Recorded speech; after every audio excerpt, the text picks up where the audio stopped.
Shalom,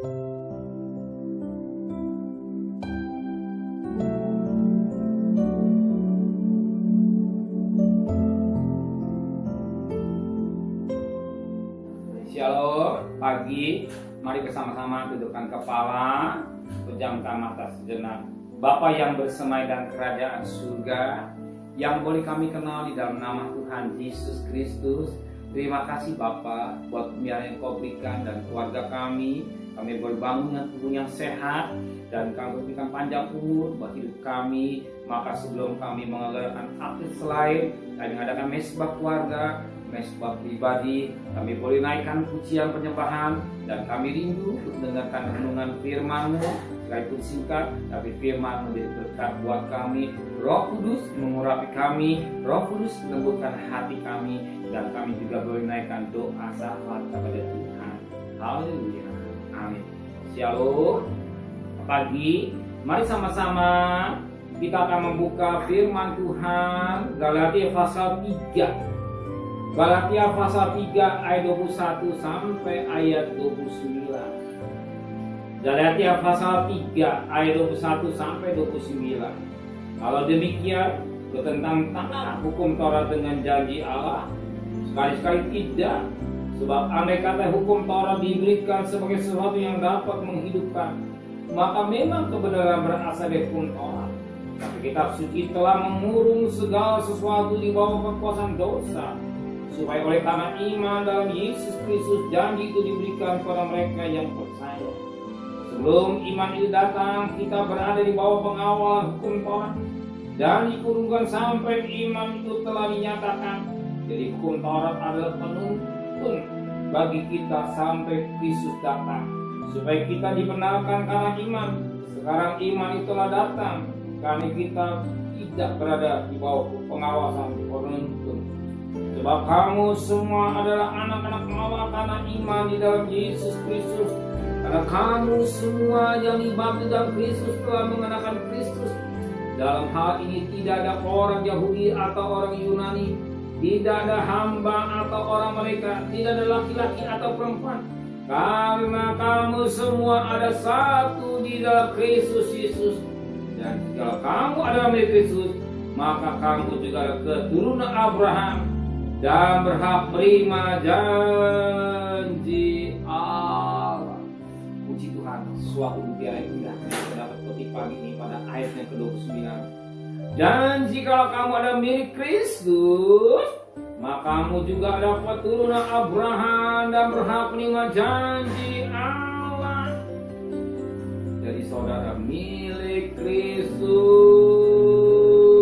Kalau saudara milik Kristus, saudara juga ada keturunan Abraham. Keturunan Abraham karena iman kepada Kristus.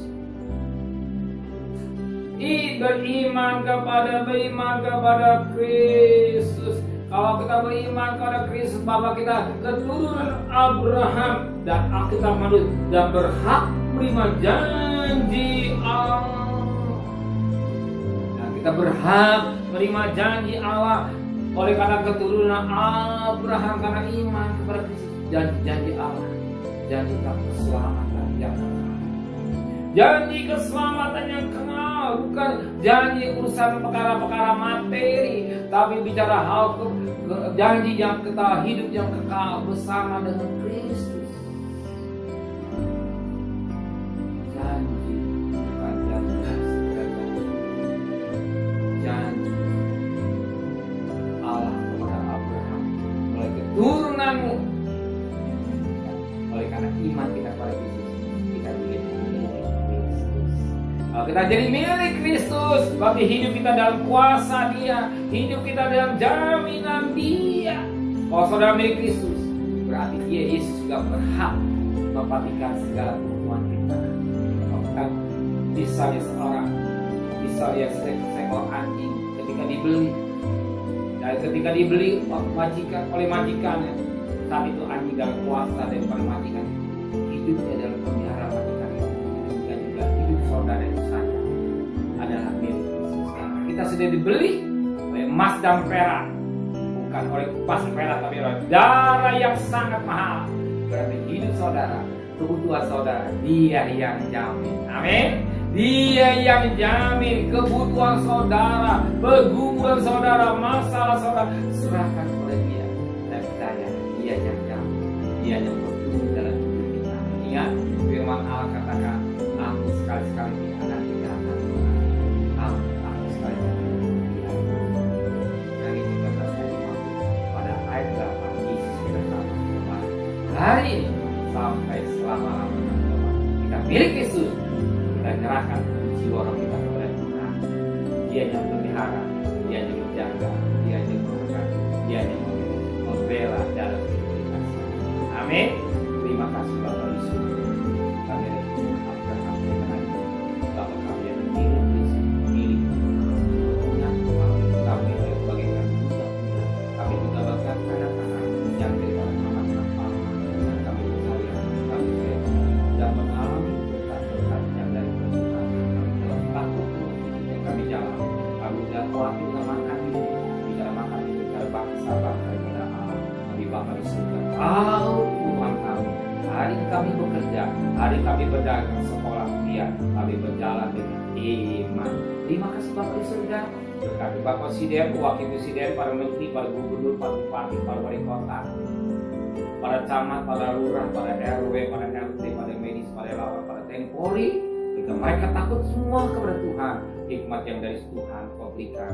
Terima kasih Bapa di surga, saudara terkasih. Terimalah berkat nikmat dari Allah Bapa, cinta kasih sayang dari Tuhan Yesus itu, dan berkat Roh Kudus menyertai saudara mulai hari ini sampai Maranatha Tuhan Yesus datang. Yang cinta Dia katakan, amin. Tuhan memberkati.